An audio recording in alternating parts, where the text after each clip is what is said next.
All right, welcome to another episode of A Whiskey Kind of Day. My name is Don Amiche, as always. Gabriel, all the way in the super spreader city of the United States, Dallas, Fort Worth. Yeah, absolutely, Yeah, that, man. I got a lot of light on me from the time change, but hopefully you can see me well. well, I'm just happy you have power in Texas. So Oh, that's really all that matters at this point in time. What's up with your governor out there trying to get all political on the border down there? I mean, man, listen. I have a feeling that he's doing that to deflect from the fact that you guys didn't have power about 2 months ago. Hey, man, Because that's I haven't seen politics, man. Greg Abbott talk this much. He's had a lot of whiskey kind of days here lately. Yes, he is. Well, welcome to A Whiskey Kind of Day. This is where we talk about all the BS that happens in business. You just had something last week where you were sponsoring a major event in Dallas. HBCUs were having a baseball tournament, and two of the biggest HBCUs were out there, and they had to cancel one of the games. And you had so much money on the line when it comes to FUBU Mobile as sponsoring the event that you kind of had to kind of put Plan B into action, which was you don't know what that was. Man, listen, that's kind of part of being in business. You have to be ready to pivot, as is the phrase. You have to be ready to pivot no matter what happens. And this situation, it was just unfortunate, but it was a COVID-related situation. And you got to kind of, as I've said from the very beginning, I'd rather be safe than sorry, and I respect the fact that those teams was prepared to be safe and take care of their players and not expose anyone versus trying to push through these events and potentially cause more harm than good. So I respect that. It does not change the fact that it hurt like hell to know that all of that marketing energy was not utilized, but I'm just going to say this for now. Uh, Everything happens for a reason, and I hope this particular reason turns out and shines brighter and better for everyone involved. Can't say much about it right now, but hopefully very, very soon we can talk about this. And Yeah, and my guest for today, he was one of the key people that was on this line with me, fighting through some of these challenges and pivoting right there with me. And we was actually going back and forward through this entire event, coaching each other on, cheering each other on, because man, listen, it's never fun when you have to make last minute moves and last minute changes, but it can be exciting, exhilarating when you know that you have like-minded people around you, and they're right there in the trenches with you, fighting through these things to make yeah. it work no matter what cause it. And I'm gonna let him talk about it, but we put a saying together in the process. So he was like, "Hey, man, listen, uh, rain or shine, we built for it." So that's what we did. We dug in and we pushed through, because at the end of the day, we know that we can push through these type of situations. So when you have to, you do. That's really what it is, man. This episode today is about networking, and you Mhm. you were at this big event that was out in Dallas that your FUBU Mobile sponsored. Did you get a chance to network at the event while you were out there? Absolutely, absolutely. I met some amazing people, and I put this on a lot of posts that we do. And I know it may seem cliche sometimes, and it may seem like just a tagline, but I met some amazing people doing some amazing things that most cases you would never hear anything about. And that's kind of the beauty of getting out and networking, is you start to learn things and start to learn things about different industries that you quite frankly may never known existed. Case in point, this has nothing to do with this past weekend, but a long time ago I met a gentleman who was the agricultural liaison for Belize to Oh the United wow! States. Oh wow! And so his entire job was to negotiate um, trade for agricultural goods between Belize and the United States. And they paid him to live in both places. He had a house in the United States, he had a home in Belize, and they just paid him to sit back and just negotiate how much corn do the United States want to ship to Belize? How much potatoes or whatever those conversations were. I don't know the whole ideal of it, but it was mind blowing to know that someone was on a payroll to sit back and talk about moving produce from United States to Belize, and he looked like he had the most stressless life. Well, if you when you get outside of the United States and you start getting into these Caribbean and Central American countries, the pace of life is a lot smaller. Belize is, where my family is from. The country has about 300,000 people out there. So it's just a slower pace of life, but they do need somebody in this country making sure that the flow of produce from Belize to the United States and from the United States to Belize is moving very smoothly, so Yeah, that there are no kinks in the supply chain, so that both countries can get what they need. But that's dope that you actually met him and got a chance absolutely. to network with him. And if you ever get into the produce industry, you got Like, to connect. yeah, like who does that? Like, and that's really the beautiful thing about networking, because you just never know who you're going to run into, what type of business they're in, what kind of contributor they can be to whatever it is that you're doing, and a lot of times it may not present itself in the first 5-10 minutes of a conversation. It may not even present itself in the first 5-10 weeks of a conversation, but you just never know what someone can add as a value to whatever it is that you're doing. And so networking is a great asset to build your net worth Ooh. by just communicating with people about the things that you're doing in your field. And miraculously, something's going to come along and boom, this person that you met 5 months ago, 5 years ago, is now the perfect person to do business with, the perfect person to talk to be a liaison for whatever it is you got going on at that exact moment. And it translates to a game-changing business situation for you. Well, And before we bring in our first guest and we talk about the art of networking, because mhm, this is something that's very important that a lot of people in business need to do, and it's not easy. It's mhm. not easy because you gotta go against your own insecurities, putting yourself out on the line, saying hello to people, and just putting it all out there. But like the old saying, closed mouths don't get fed. But before we get into that, what are you drinking out there in the and we got to give a shout out to the cigar lounge that so Yes, graciously hosts you every time we do an episode out here in Dallas Fort Worth. absolutely, man. I'm at the Attaché Cigar Lounge off of Count Wisdom Road in the South Sector of Dallas, and I'm absolutely a fan of Jason and Denise. They're like family now. They've allowed me to come in and do this, and it's a partnership. One of the campaigns that we actually run this past weekend was called Stronger Together. Coming out of the pandemic, one of the things that I learned was a lot of the stuff that we did during the pandemic, streamlining the things that we could do. It really took a community of people to come online and say, hey, we're going to stay safe, but we have to continue to move forward. How do we do that? And these guys was just one of those people and businesses that sat back and we thought through the pandemic and figured out a way to keep moving forward. So I'm gracious that they allowed me to come here and promote them and promote us and promote what we do and promote businesses and entrepreneurship.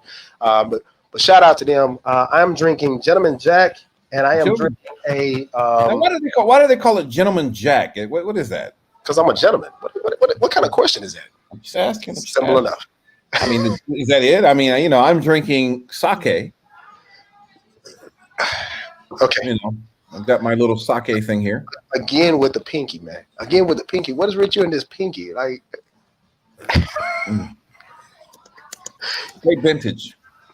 gotcha. Hey, man, listen. That's if that's what you have to do, man. That's what you have to do. That's what So you have to do. Oh, wow. yeah, man. Listen, you got to stick your pinky up and enjoy your drink. So you stick your pinky up. I'm gonna leave you alone. I promise this is gonna be the last time today that I'm gonna say something.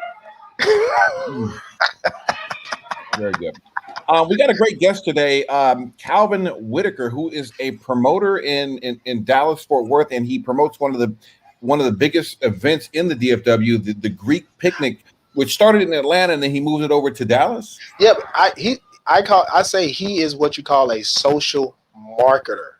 He really focused on bringing people together, being able to market to people about things that people enjoy to do socially. So he's a strong marketing person, mindset. He understands people. He studies people and their actions. And I've sat back for a few years and just watched this man move and grow. And I'm an absolute fan of how he moves and brings people together. And it really is a testament to his skill and his ability to network and bring people together, man. And that's really the foundation of this show today, is having a full understanding of what it takes to bring people together, to network and utilize your network once you have it, to build something on it, man. And he's done just that, man. So yeah, absolutely great guy to talk to. Hey, Calvin, how are you, man? Hey, brothers, how you doing, man? Gabe, how you What's doing, up, man? man? Good to see you, friend. Thanks for having me. Gabe, do Brother you not know Don, any other Amiche, people thanks other for than the having me. alphas? Is that it? You only know alphas? Hey, man. Oh, man. You don't know any Kappas or the Q dogs or anything like that, or Noops? None of Hey, that. Just man, listen. I'm not saying that all great men are alphas. I'm just saying all alphas are great men, and it just so happens. Um, when I call on people to jump on this show and talk about some of the amazing things that they do, it tends to be men of Alpha Phi Alpha that answers the call. all right, all That's right. not my fault. Listen. I'll take the knowledge wherever it comes from, whether it's an alpha or a delta or kappa or sigma theta or whatever. I don't care where it comes from. You're just gonna I'm mess up all that just stuff. asking if you diversified your Greekness. Well, it's kind of hard to do since I cherish the letters that I wear, and I always want to push forward with what we do as an organization. But nothing against the other organization. It's just that, hey, man, when I call upon them, I mean, listen, Dr. Moses Chisholm, he's an amazing brother of Kappa Alpha Psi. So, hey, there you go. That's a variation. All right, Yeah, we it got is. in there. So Calvin, thanks for joining this show. This show is all about networking, and Gabe's been saying that you do it best. And let's talk about the art of networking. Wait. I want to Yeah. ask, what is in that thermal that you're drinking? Oh yeah. Brother. Hey, as you know, I'm in Jackson, Mississippi right now at a Okay. day event, produced by a member of Alpha Phi Alpha. So when I tell you the bros of Alpha Phi Alpha are holding it down right now at 7:12 in the afternoon in Jackson, Mississippi, the brothers are holding it down. And And because is anybody? Can I I? Is love my anybody brother, going? my brother Gabe, I stepped into this car away from this day production to do this event and represent again for the Hey, brothers of Alpha Phi Can Alpha. I Because ask? we versatile. Is anybody wearing a mask down there? Anybody got any masks on? Absolutely. Absolutely. Oh, You can't get into this facility without a mask. oh, And okay. we are and we are in Mississippi and like in Texas, they open. But we are masked up and we doing Okay. what we gotta do. hey, man, much respect to Calvin, man. He last week, and as things was unfolding, man, he was a very avid personnel to push the Yeah. fact that we needed to stay conscious of the mask. And man, this guy was bouncing all over the place. He inspired me. Well, I was like, I didn't feel like I was doing enough. So Yes. he always got his Yes, mask. brothers are wearing his mask. But yeah, man, thanks for having me. I want to give a shout out to Gabe because I've known Gabe, man, almost 15, 16 years. I was astonished and starstruck about what Gabe did when he was first on BT, first season of College Hill. And the fact Wow. that he was on that show and represented and he was a brother. I was starstruck, when he was from Dallas and I had been to Dallas 2 or 3 years. This man came to my home. He fellowshiped with me. He met my then wife and my kids. Oh wow. And we networked and we connected. And then he went to Cali, did his thing, and came back. And I was still starstruck. I was like, man, this is a good brother, man. And he came back, he started his own business. And I wanted to be associated with anything he was associated with because I know he was a good dude and a product of an HBCU institution and from Dallas, a city that I had adopted to my home as my home. So when he called on me about what he was doing in this show, I couldn't say no, and so I couldn't be more than happy to be here and support his endeavor and to be here today. Well, Absolutely. he says you are a master networker. Can you talk about the art of networking? Because Yeah. obviously you have this big event in Dallas, which is the Right. Greek picnic weekend. Sure. What does it take to be a successful networker, or to network successfully? I should say. I think the fundamental key, and this gets lost, is that you have to know how to build relationships with people, right? Communicating, understanding their business needs, be able to connect with that person on an individual basis and a personal basis. Know what drives that individual. When I moved to Dallas 15, 16 years ago, there was no Greek picnic. There was no strong emphasis on Greek life. I'm born and raised in the city of Atlanta. So the black culture, the black HBCU, the black philosophy, and black life, Greek life is very, very But strong. that's the mecca. That's the mecca of blackness, I guess you It could is. say. It is. So when I moved to Dallas, I was starstruck on how lackluster that was, on how unprogressive black folk was. Education, politics, technology, jobs, hiring, Greek life. And so Wow. when I moved to Dallas, I noticed that void. And I was like, man, you got all these black people here, and they're not, so in my opinion, they weren't progressive as I thought they should be, as in Atlanta or Houston or in LA or New York. And I looked around and I was like, what the hell is going on? So I had this epiphany to start this Greek networking focus of this Greek picnic, where we did a career fair, we did a community service project. We brought Greeks together that wouldn't normally be together. Wow. We started an alumni Greek show that's been going on for 19 years. We started the Greek picnic that's been going on for 15 years. And so it highlighted businesses. We do the event in the south sector of Dallas in Bonton, an area that Gabe knows, that people really stray away from. But now No, absolutely. they're doing a lot of gentrification in that area. Money's being pumped into that area.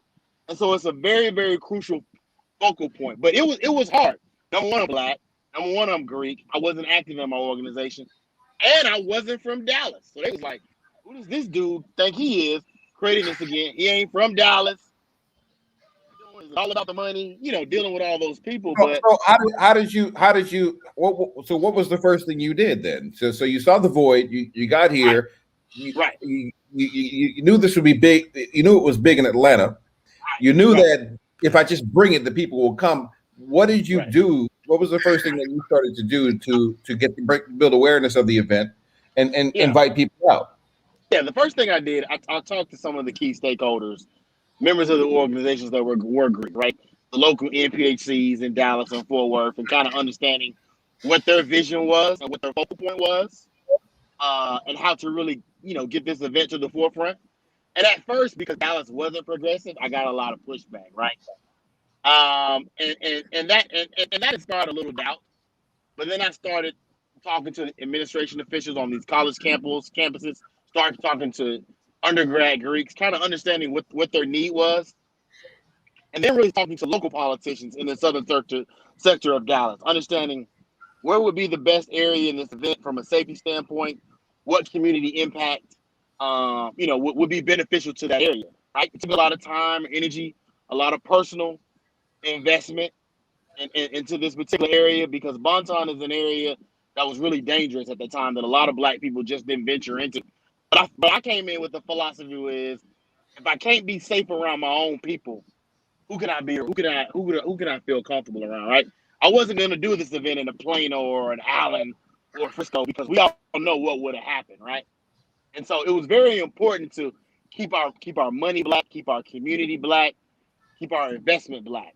And so I partnered with individuals who were progressive, who were like-minded, like myself. Some were from Dallas and some were not, but they saw the big picture. They saw what was going on in Houston. They saw the Greek picnic in Atlanta, and they wanted that for Dallas, but they didn't have the certain tools and resources nor the drive to do so. So it was partnering with individuals, like-minded individuals who went to HBCU institutions like Gabe and like other individuals who saw the vision.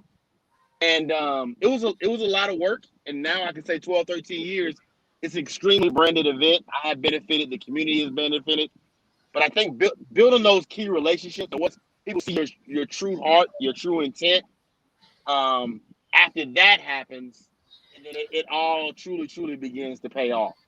But you talk about hitting the ground and reaching out to people. How did you build up the ability to go out and reach out and to talk to people? Let me say this real quick. So, and he pointed out some things. Translating that to entrepreneurship, one of the big factors entrepreneurs need to understand is you have to have a better understanding of who you're selling to in order to sell whatever it is you're doing. And he just kind of gave a roadmap to understand that. He went and started asking questions to all these constituents in different sectors of what he considered a void. Whether it was businesses, where it was nonprofit institutes, all these different development type of agencies and that flourished and put into these communities, but weren't really having a major impact. He started asking them questions. What is it that you feel is missing? What is it that you feel can be done better? And from that birthed this Greek inspired event that's really not about Greeks. he used the power of the Divine Nine to create an event that empowered the community, that empowered the Black people. And so he understood by asking those questions, he was able to figure out what was the void that was needed to be filled. And one of those was the appearance of positive Black energy. And off top, if you put Greeks in a room together, there's going to be a camaraderie and a rivalry all at the same time.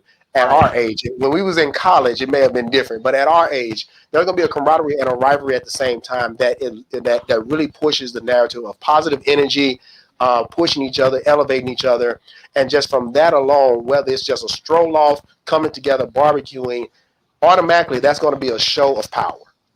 And I think that's really the key thing that he was able to do is ask those questions and then start with the show of power, because that was really needed, a positive image. And in Bonton, listen, man, he said Bonton. I don't know if you really understand what he's saying. Okay, where is Bonton? Is that by Oak Cliff? Well, no. Bonton is in South Dallas. Okay. Yeah. So here's the thing. You have South Dallas. Oak Cliff is Oak Cliff. But South Dallas has been kind of the untouched roughness of Dallas. And Bonton is the roughest of the untouched. So to say that you brought that into Bonton, when I was growing up, there was one thing you didn't do. You didn't ride through Bonton. That's what you didn't do.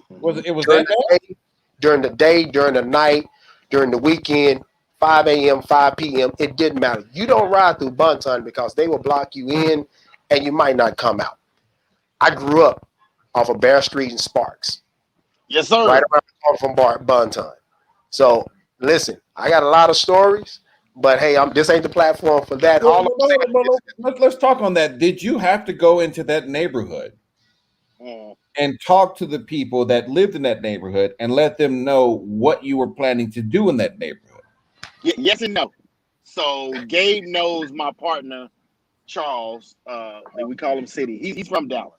I knew nothing about Bonton, but Charles was like, yo, we're going to do this at this event. It's called Rochester Park.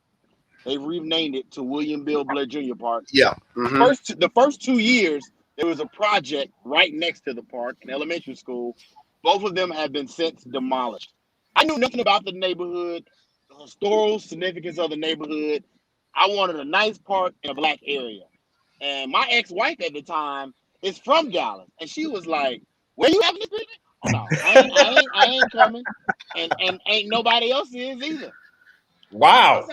Once I learned about the historical significance of the park, I said, wow, I get it. I said, but you know what? We're going to have it over there. And if I got to bring in 10, 12 Dallas police officers, that's what I got to do. Because it goes back to the point. If you can't be safe around your own people, who can you be safe around? I'm from Atlanta. Hold on. I'm from Atlanta. I used to go to the Atlanta picnic 10, 15 years, which is on the campus of Morris Brown. And if you've ever been to the Atlanta University Center, it's in the middle of the hood. So you got 10 to 20, 15,000 people that are coming to the middle of the hood that don't know they're coming to the hood. So my thing was, if you coming to a Greek picnic in Dallas, you're coming to a Greek picnic in Dallas. You're not coming to, you don't know if you going to the hood, this, that, and the other. You're coming to the Greek picnic in Dallas. And I've been doing this Greek picnic 12, 13 years. Never been a fight. Never been a shootout. No, we ain't never been on the 10 o'clock news. We had one instance where there was a little scuffle with the Kappas. Go figure. Other than that, nothing has never happened. Wow. We have security out there, and there's no kind of, bad ghetto element. Never. And I feel some shade going to my noobs, okay? Hold on, Captain, we lost you. No, We I'm lost back. you. Oh, there you Okay, go. hold on. I have There you thought go. about moving it out of there for whatever reasons, money, financial, big exposure. But I said no. We're gonna keep it there. And Well, you how was the know, community received you? How was that community received you? I mean, did you go out and it talk was to it was yeah, absolutely. We went out to the community, we talked to the councilmen of that area, let them know we were coming. We did a community service project at a nearby farm in that area where Wow. they actually employ some people in the community or whatever, Bonton Farms. And so it's been a Yeah. great partnership.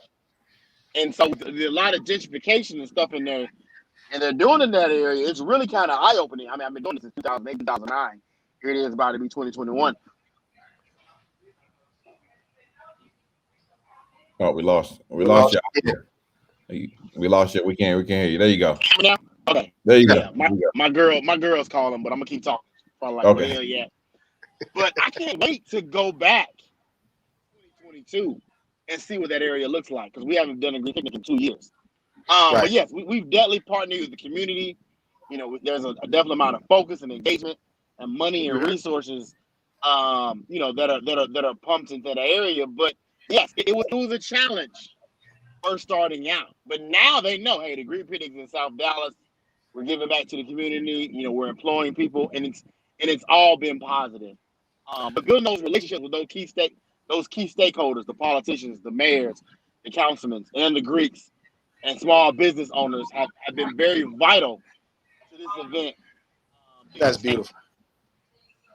That's very beautiful. So you talk about going around and talking to a lot of people, getting them involved in the event. How do you build up the ability to go out and to talk to people? Because for some people, that's not an easy thing to do. Some people are shy. Some people are like, Some people being done. Dunn is very shy.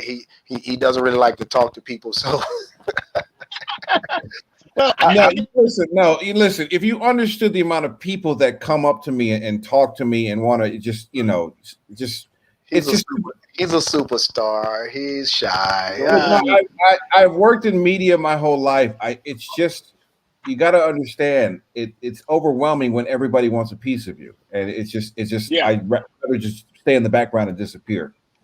I'm doing an interview. I'll call you right back. so So how did you build up the ability to talk to people, to reach out to these people, to sit there and say, you know what, I'm going to go reach out to the councilmen, I'm going to reach out to the community leaders, I'm going to reach out to the other Greeks. How did you overcome the ability of, like, you know what, maybe the negative impressions in your mind of, are they going to shut me down and they're not going to take my call, like how did you build up the gregariousness to go out there and say, hey, listen, I got an event, I got an idea, I want your help? Well, again, number one, you have to know the right people, right? Put me Mm-hmm. in contact with so and so we can do this presentation. The current deputy mayor is an apple. I forget his name. So, you know, we've done several presentations with him about the Greek picnic, what it looks like, what our goal is, you know, and understanding what the future is and what the vision is, and why we're doing this event. I was always a behind the scenes type of guy, right? And so I was very fearful in trying to getting out there. But as this event grew and the cost of this event grew, I was like, man, we're gonna need some sponsorship, we're gonna need some funding. So it got to a point where, like, this event is too big for us to try to just rely on, you know, my job and our normal resources. I need to partner with people like Gabe, and I need to partner with the media, sports figures, to really understand, like, man, this thing is getting big. We want a lot of people to benefit, but we need to get it in front of the right dignitaries, so the right people can benefit. And so for me, that was a huge initiative and groundbreaking point in getting this event to the next level. So it really wasn't about being fearful. It was about, man, we got to get this thing, we got to get this done. We can't do it the same way we did it anymore. And so that's why I'm really excited about 2022, because after coming off this event that me and Gabe just did, we were kind of robbing Peter to pay Paul to make sure it happened. So an event like the Greek Picnic coming up in 2022, I know what it takes. I know what it's gonna take Mm-hmm. because I've done it for over a decade. So please believe when I tell you, I'm gonna be knocking on doors, people like Gabe and yourself and people that have strong followings and corporations and say, hey, I got something for you. This is going to be great. People are ready to get out from a community service impact, volunteering, education, networking, where you're all going to benefit. And so I'm truly, truly excited about those possibilities right now because God has given me those gifts from a marketing standpoint and being able to bridge with those people. You talk about reaching out to people and bringing them into the event, whether through sponsorships or whatnot. How do you go about like convincing them to come out to that this is a good event? Like how do you get them to see the value in that this is something that needs to be a partner with? Yeah. Right. I mean, number one, you have a sponsorship deck, right? You look at the financials. You tell me how many impressions on their website, how many, what's the demographics of the people that are coming, their spending power, right? Their economic power, their demographics, understanding how their business is going to benefit. Maybe they're Greek affiliated. Maybe they're part of an alumni association, right? There's got to be something that piques their curiosity. Maybe they have a child or daughter that went to an HBCU or that's a part of a Greek affiliation. Or a market that they can't tap, but through your resource, they feel like they have a stronger connection with, right? So you want to leverage that. That's the most important piece. And while I know many people, that's my leveraging piece, right? I'm a bridge. I'm a connector. Corporately, I worked in the field of human resources, right? I employ people. I hire and fire, but at the same time, I mentor and I establish and I seek to diversify certain situations. So I think it's an encompassing of all in that and knowing what you bring to the table and what piques your curiosity. So right now here in 2021, right, we're moving to 22. Everything is happening at lightning speed, right?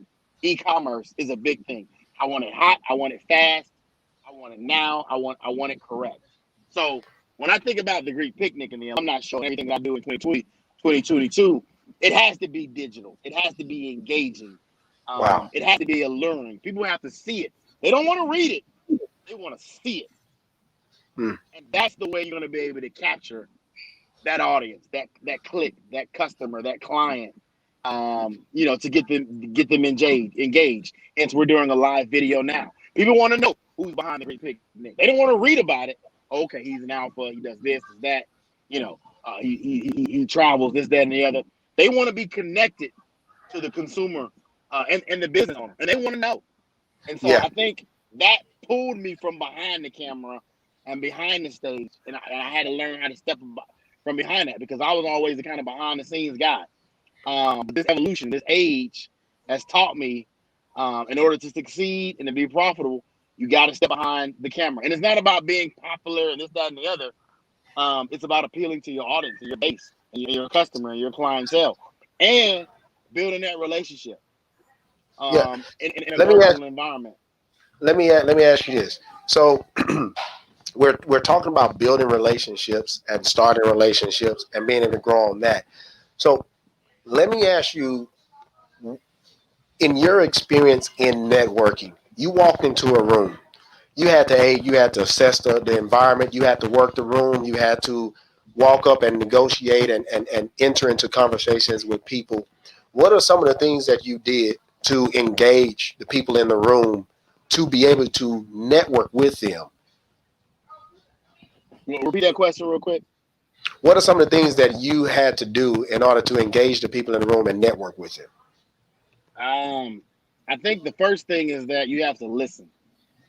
Okay. Understanding what their wants and needs are.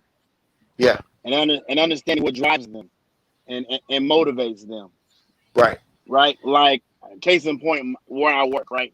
I have an HR director. I have a manager that I work with. They're all about financials and numbers. Right. They want to see the data. How the company's going to benefit.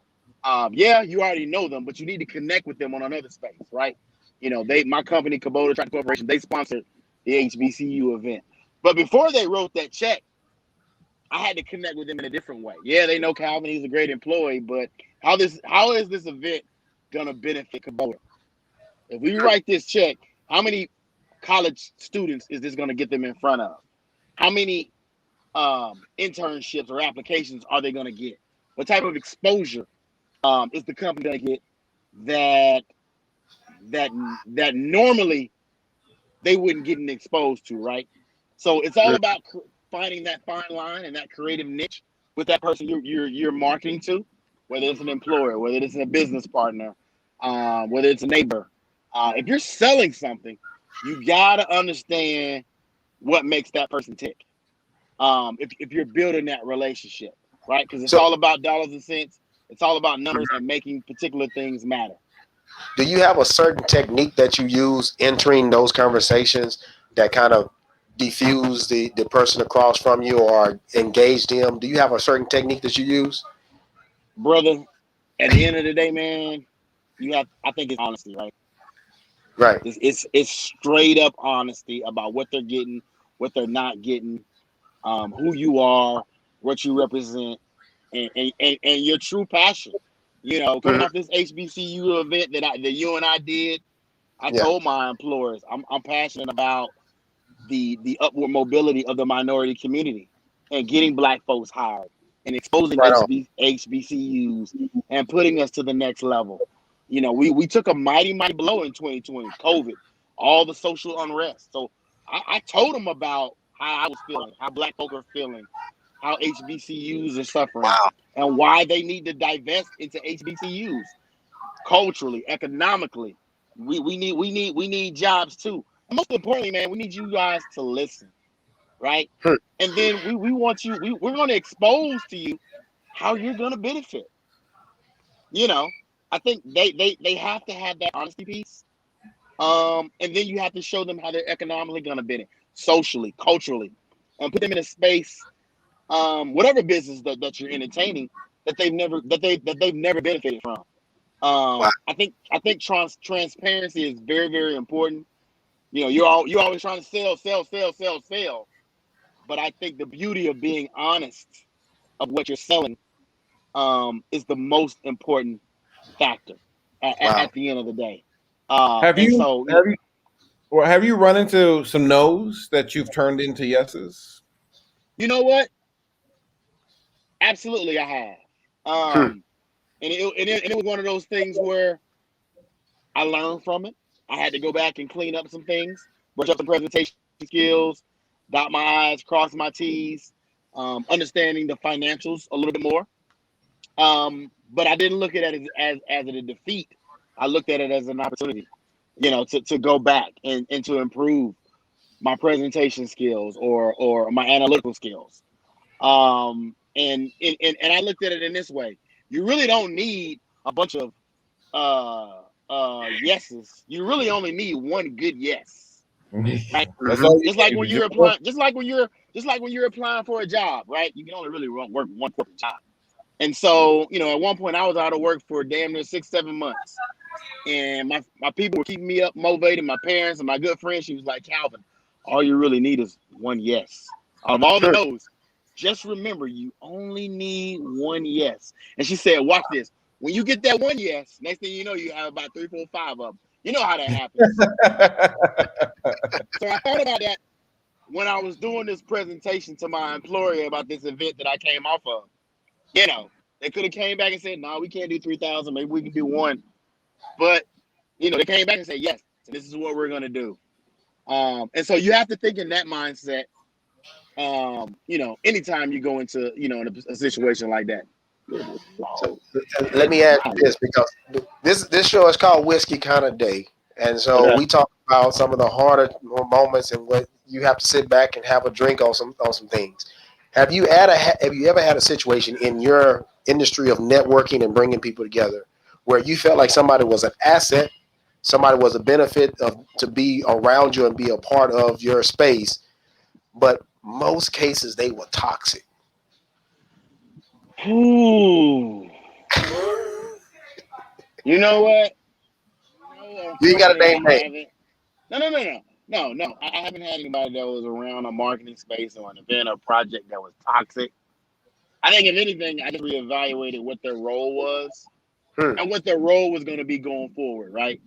Maybe they weren't good at a particular task, and I trusted them to do that, and the other, and they just couldn't execute because it wasn't their strong suit. You know, like when we started the Greek Picnic, an event of that magnitude, man, I trusted a lot of people with certain things. And because they was, you know, it was so big and it required a lot of details, I had to Mm-hmm. pull back the reins and was like, nah, I can't. This is too big of a detail. I can't trust you with. Well, know who you're working with. Know what their limitations Yeah, and what their strengths are. exactly. I learned quick. I learned what my strengths, weaknesses were, and I was like, okay, I got this, and this. You good at that? Boom. Let's tag team it out. And then once I learned, you know, we were good from there. But no, nothing really toxic. Just learning how people work, learning how I work. And for the most part, man, it's been a blessing since then. And so I thank That's God for giving me those opportunities and those lessons. that's amazing. I was actually I caught a quote from DMX today where he says, "I always trust people uh, to be who they are," Yeah. and Yep. I'm probably messing this up. Trust them to be themselves and know that you can see them well. And essentially, man, I've always been an advocate of saying, you know, when you're networking and when you're in business, um, trust people to be who they are. You don't Yeah. necessarily have to cut people off, but understand who they are and understand how you have to operate with them.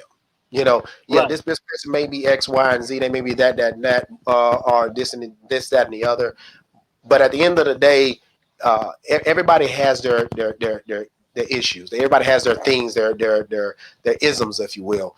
And you just have to kind of figure out how to work with people with their good and their bads. And the fact that I see who you are, I just have to figure out how I can operate with you in that space. You know, I don't have to Right. cut you off. I just have to know and realize that that's who you are. That's what you're about. And now I have to operate in that capacity to understand that I use you for what you are.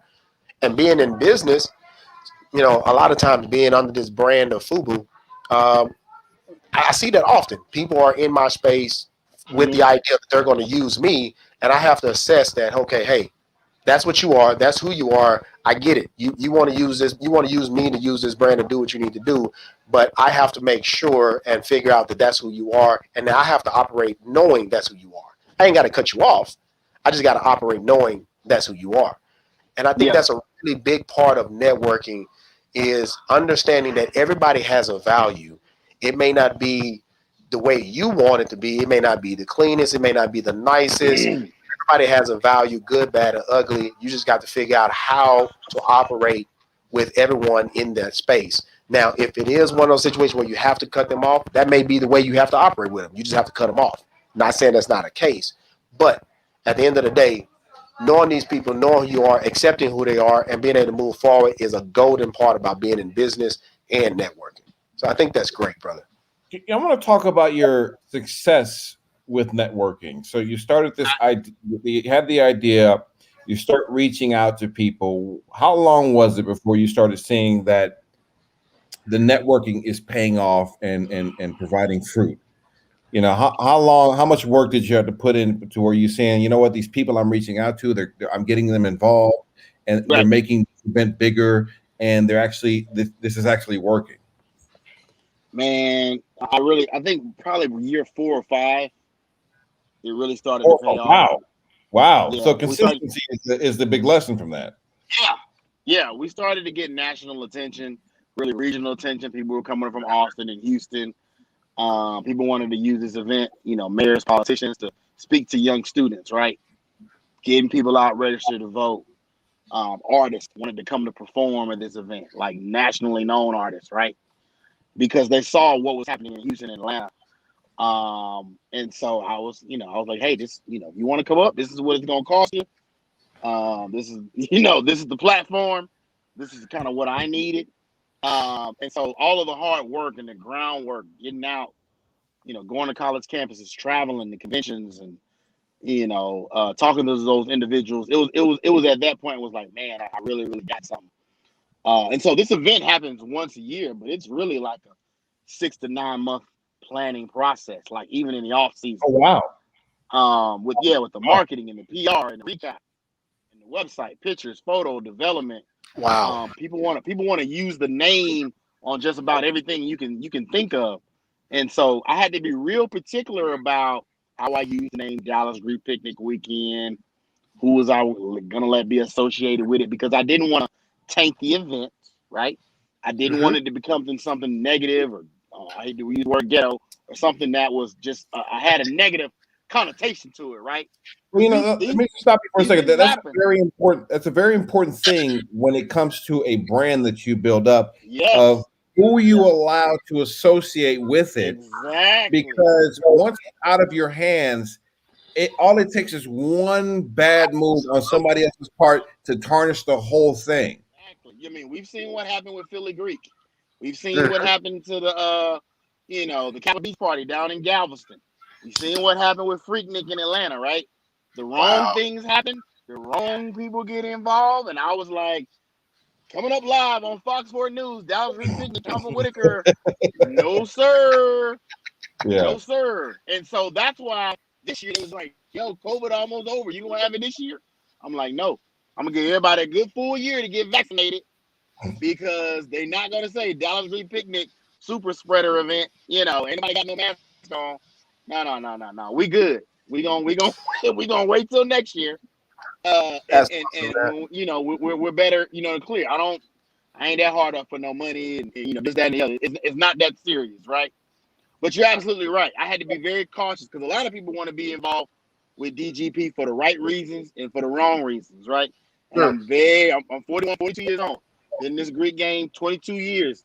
So I'm very cautious about who I involve, who I let it get attached to, who, what, where, why, and why, right? I'm not bent on a dollar.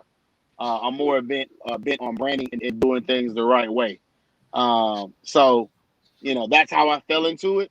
And when I pass it on to to these youngsters, that's how I'm gonna leave it. And so it's very important. Very important.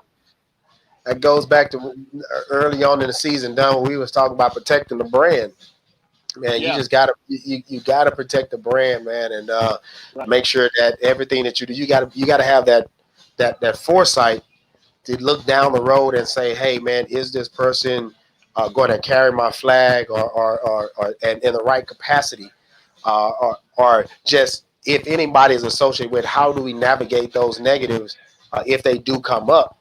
You just got to be prepared to navigate those things, man, and absolutely, man, just you got to protect that brand. Well, this goes back to that conversation where you were in the band and you were doing. There was a news story that had nothing to do with you, and the news people came up to you and asked you for a comment, and your band leader was like, "What are you doing?" Technically, it had something to do with me, because I was in the accident. I was in the accident with the state sheriff, or whatever the case may be. But I had a band shirt on at the time, so yeah, it was one of those situations. But it does speak to that exact point that you gotta be very leery when you're building something, specifically when the whole point of what you're building is to have a positive impact. You got to be very protective of who's part of that positive impact.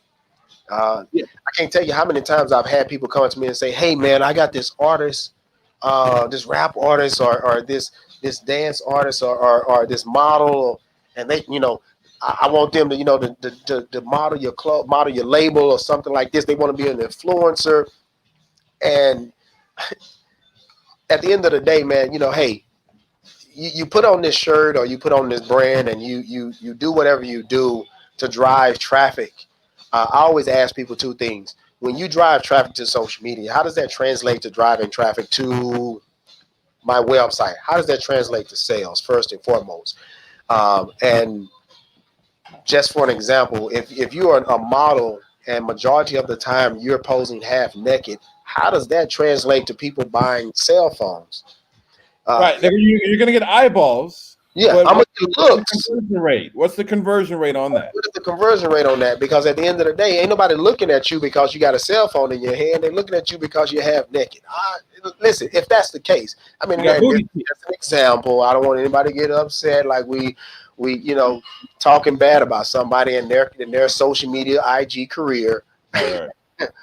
I'm just speaking reality when it comes to marketing and actual translation between what you're putting out there as far as marketing and transitioning that to an actual sale. We have to ask those questions all the time, and we have to protect the brand in doing so, because there's a lot of different ways you can get in front of people. Yeah. But what is the ultimate cause and effect behind who and what you do to get in front of people? And it could be damaging down the road. So And you have to look at all aspects. what's the best way for you to get in front of people to get your message out and get a return on investment? We're talking with Calvin Whitaker, who's who brought the Dallas Greek or the Greek picnic to Dallas Fort Worth when he moved here over 10 years ago.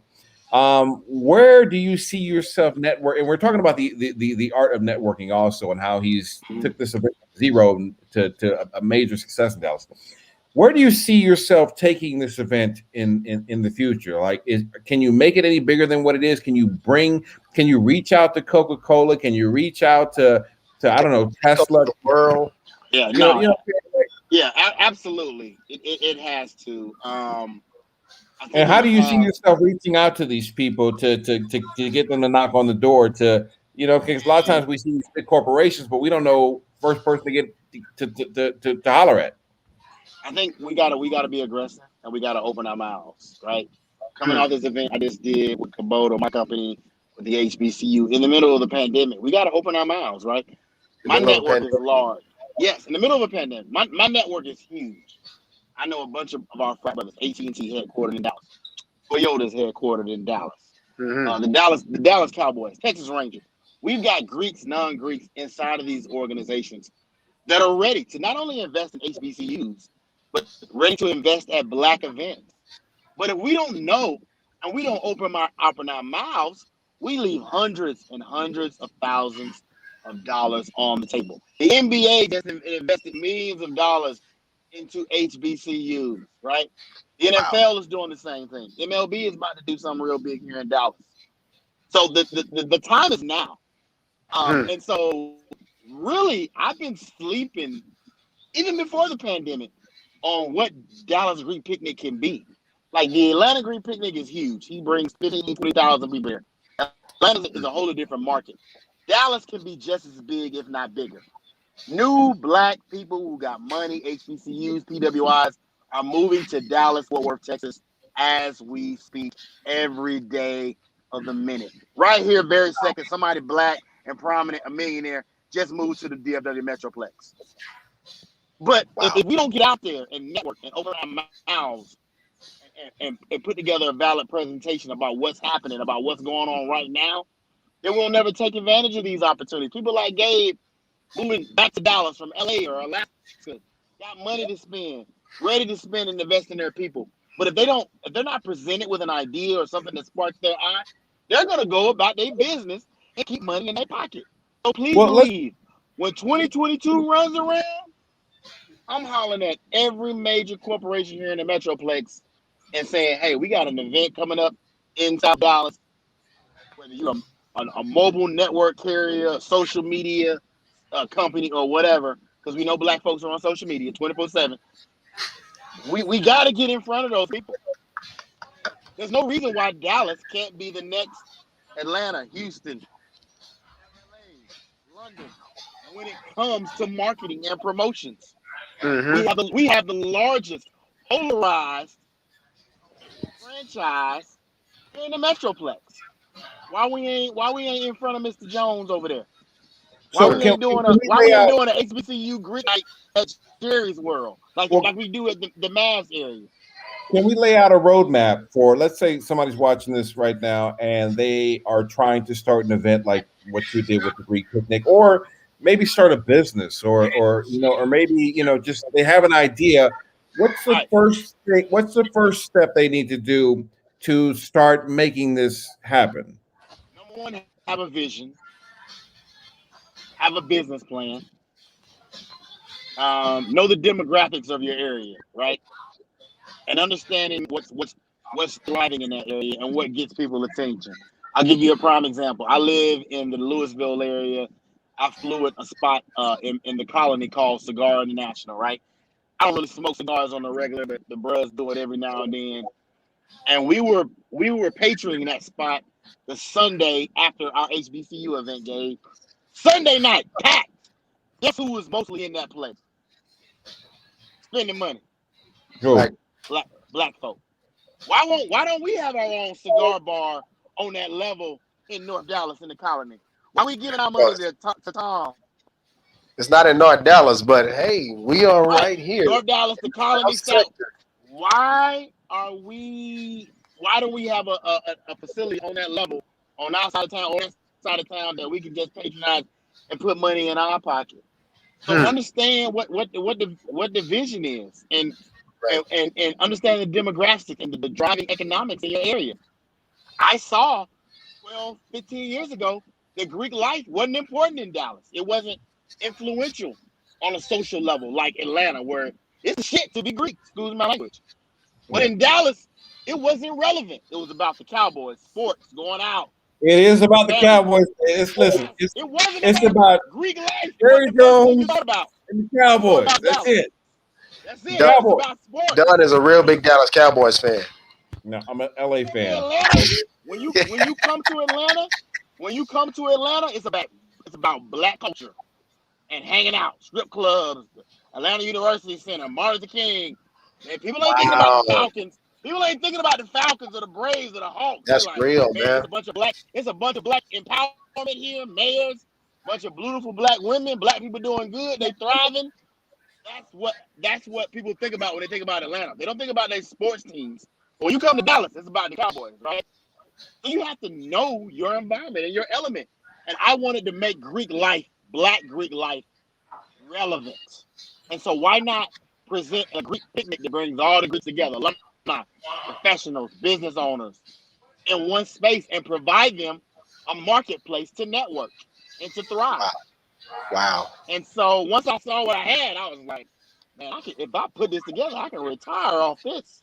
And some other people can, seriously, and some other people can benefit. The guy who does the event in Atlanta, if he don't make plus 300,000 off that event every year, I'm not sitting in this car talking to y'all.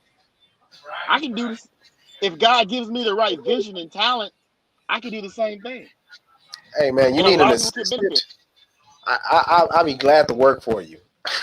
Man, brother, I'll be glad to help you,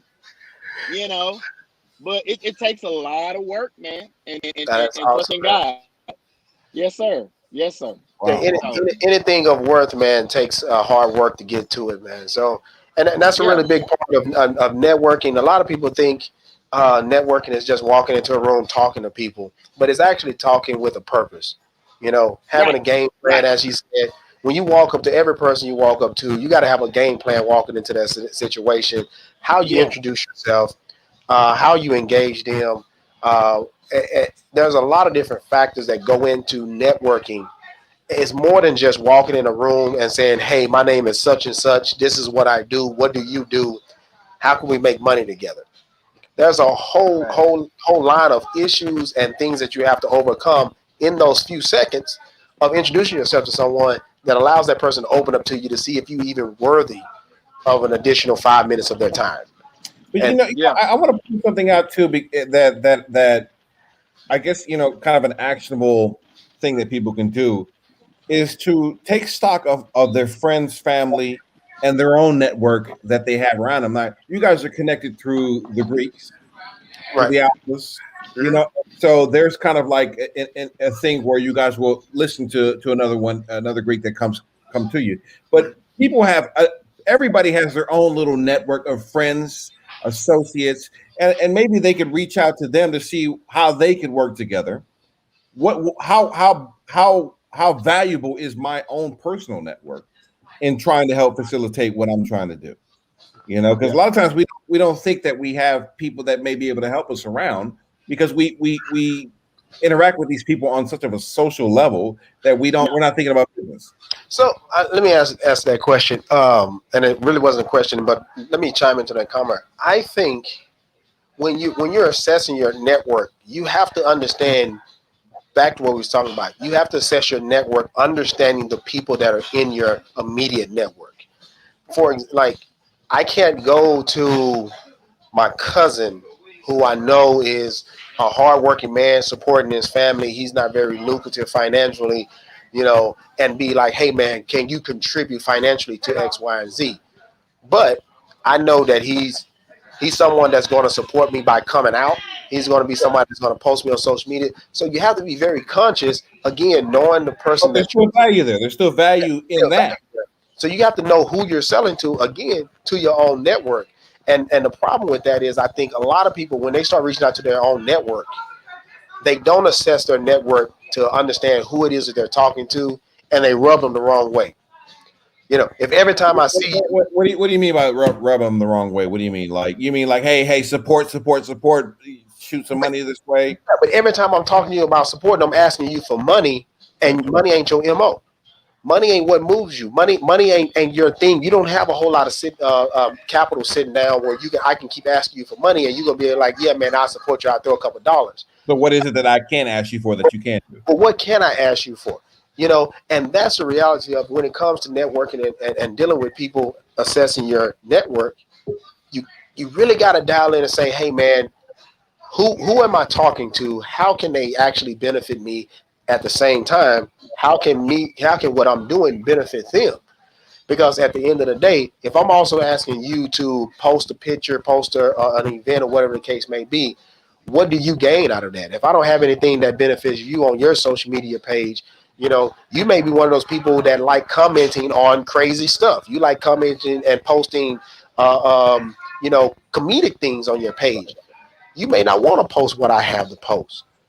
So how do I figure out a way for that to be beneficial to you?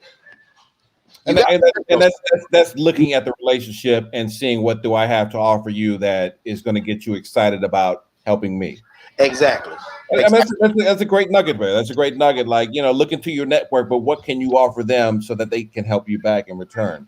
Because there's value in every relationship you have. There's some type of value that can help you out. You just got to figure out what it is and how to monetize it, or how to give them value so that you get value back.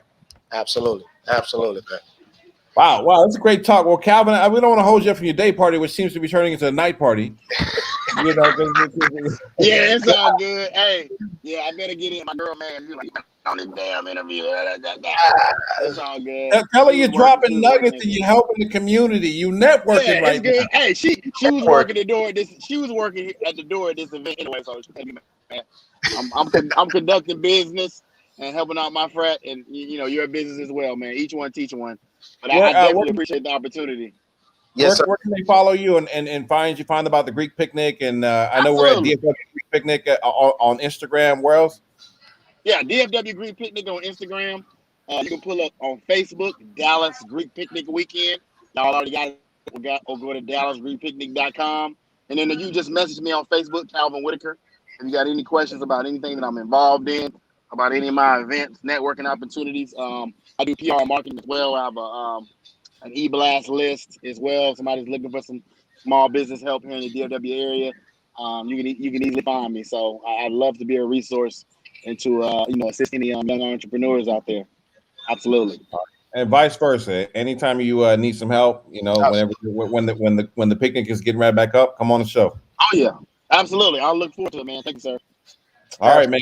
Well, let me ask you this: if you one last Jew before you leave, if someone is watching this show and they say, you know what, I'm trying to be more involved and talkative and just be able to engage with people, strangers. I'm part of that stranger danger crowd where I'm just not comfortable walking up to people. Right. What tip will you give them to help them kind of grow into a path to be able to talk to anybody and actually network? I would say at the end of the day, look inside yourself, right?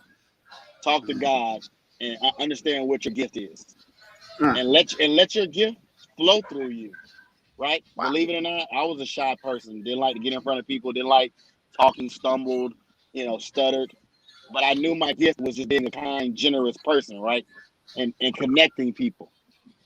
And so once I truly accepted what that gift was, truly embraced that gift. I went through a real bad divorce a couple years ago. But I realized my gift was connecting people through that experience, right? And once I fully embraced that gift coming out of that bad situation, I became a better person, a better father, a better corporate professional, a better business person, right? Wow. I'm a man of faith. I make no oins about that, and I will be a man of faith until I'm in the grave.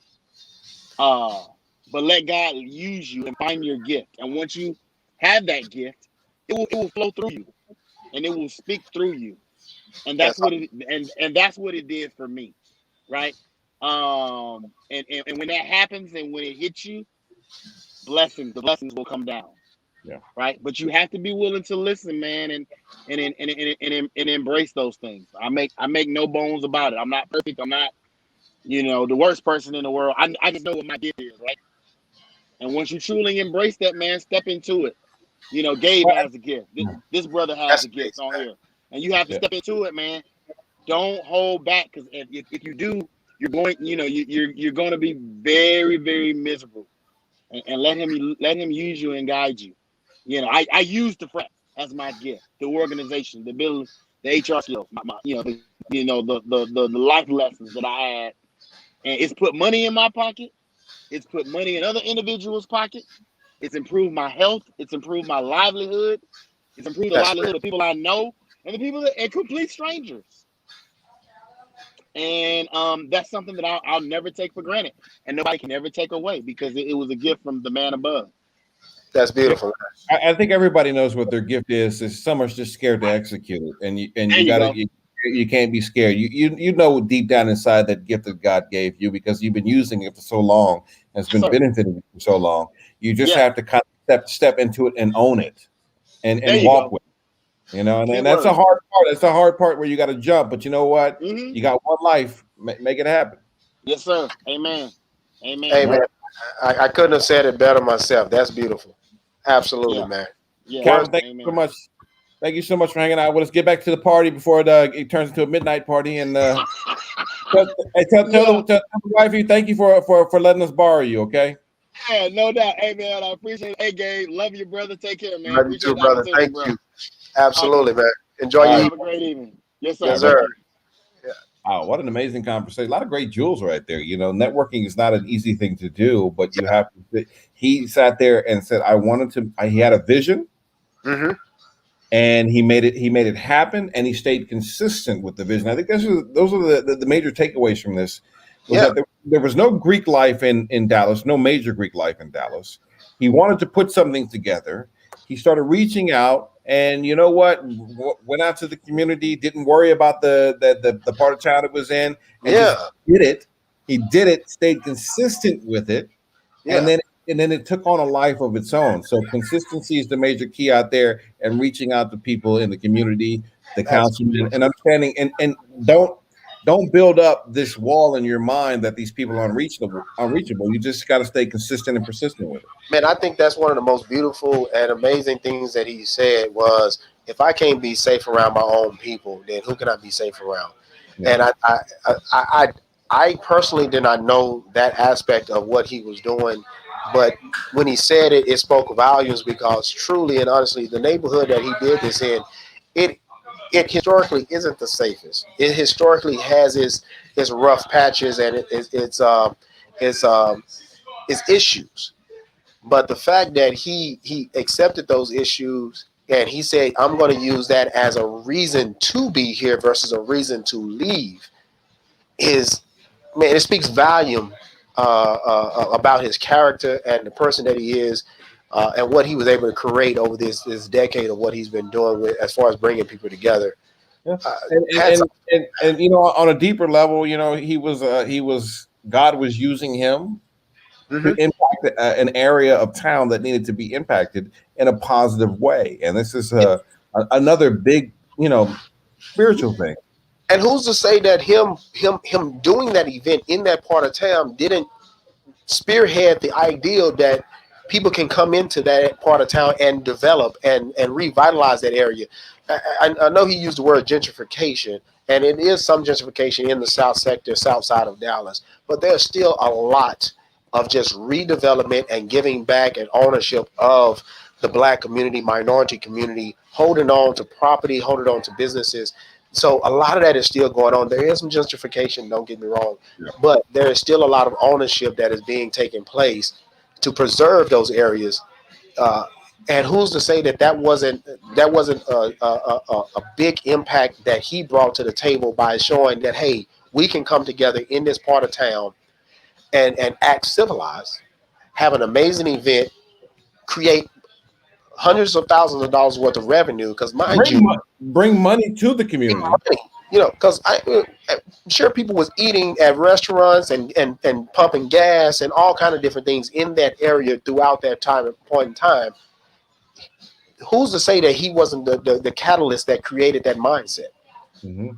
So man, hats off to him, man. Hats off to what absolutely. You never know the impact that you're making when you're doing it, but when you stay consistent and persistent, and you got a vision, and you just getting out there and making it happen, you never know what your actions are doing to the people around you, in a positive way. And it seems like he definitely did that. Absolutely. Well, I hope you guys learned a lot on this one, the art of networking. Basically, get out there, get out of your comfort zone, go start talking to people, have a business plan, have a vision. Don't be afraid, man. And basically just, closed mouths don't get fed. So get out there, start talking to people, and start making things happen, and make your vision, turn your vision into a reality. Yes, I love it to see he saw a void, and he filled it. Yep. And he did it. He did it on his own, and then he brought the community in with it. There you go. You can't beat that. There's no other place than that. You can't beat that. Hey, again, shout out to Dunn and all the amazing work that he's doing and he's done. How was the radio show going for you? We are getting ready to be on the air in about a couple of weeks, man. So we're kind of just in rehearsals. I'm working with two young ladies who a millennial and a Gen Xer, and so we're kind of doing shows, getting into a rhythm with each other. But Don Amiche versus everybody is going to be hitting the airways very soon here in LA, and probably in a year on a national level. And so this is the the very beginning of something interesting. I'm exhausted of talking. I can say that. Wow. I mean, you have two women on your show. I'm almost certain that it's going to be a lot of defending and talking. There is a lot of, listen, you don't understand what it's like trying to hold your own with two women from two different decades, two different generations coming at you. You know what I'm saying? And it's just like, oh God, you signed up for that, correct? Huh? You signed up for that. I mean, I guess, I just. You did. Back in the 90s, I thought we were just going to talk to celebrities and give away keychains, but you willingly signed up for that show. I think that this radio show, because so every radio station I worked on throughout the course of my career has been a music-driven radio station. So it's R&B music, hip hop music, pop music, and I come in and talk and sell that. This is the first time where I'm actually the product of what people are listening to, and it's exhausting, but it's also going to be the biggest challenge of my career, and I'm up for it. So it's just Don Amiche 2.0. Amen. And that's all that matters, is the fact that regardless of how exhausting it is, you are up for the challenge. Well, that, and then on top of that, I'm working with great ownership. I'm going to be working with Tavis Smiley, who is an amazing man, who's putting his money on the line, who's putting his reputation on the line, and is trying to create a product to reach all the people who were out in the streets protesting over the past year that want change in our society, and we're trying to be their mouthpiece and their voice on the airwaves. So I'm very, for that aspect of it, I cannot wait to start, because I cannot wait to be in the mix of change in this country and be a mouthpiece for people out there to help facilitate it, and to help change this country. So that's what we're going to be doing when we hit the airways. It's going to be great. A lot of great conversations. But yes, I'm going to be defending myself against two women. Hey man, listen, you're built for it, so I believe in you. And hopefully, once this thing gets all rolling, man, I'd love to get Tavis Smiley on the show, man, and be able to pick his brain on some of the endeavors he's had and a lot of his whiskey kind of day moments. I'm sure he has a lot of them. Oh, he's got a lot of them, and I'll make it happen. You just let me know when you want him on the show, and he'll be here. That's awesome, man. That's awesome. Well, hey, all right. Shout out to the out of Shea Cigar Lounge. They letting us come out and do this thing.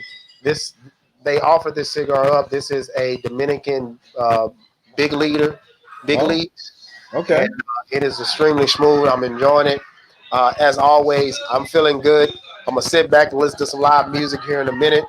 And man, listen, I'm just happy that you're still surviving, man, and you're doing your thing and you're growing. And everyone on here who's listening, man, could continue to do great things. I'm excited for all of us and what 2021 has to offer. The pandemic is starting to subside, but we're not out of it yet. So please be mindful, take care of yourself, and still do what you need to do to continue to do amazing things, man.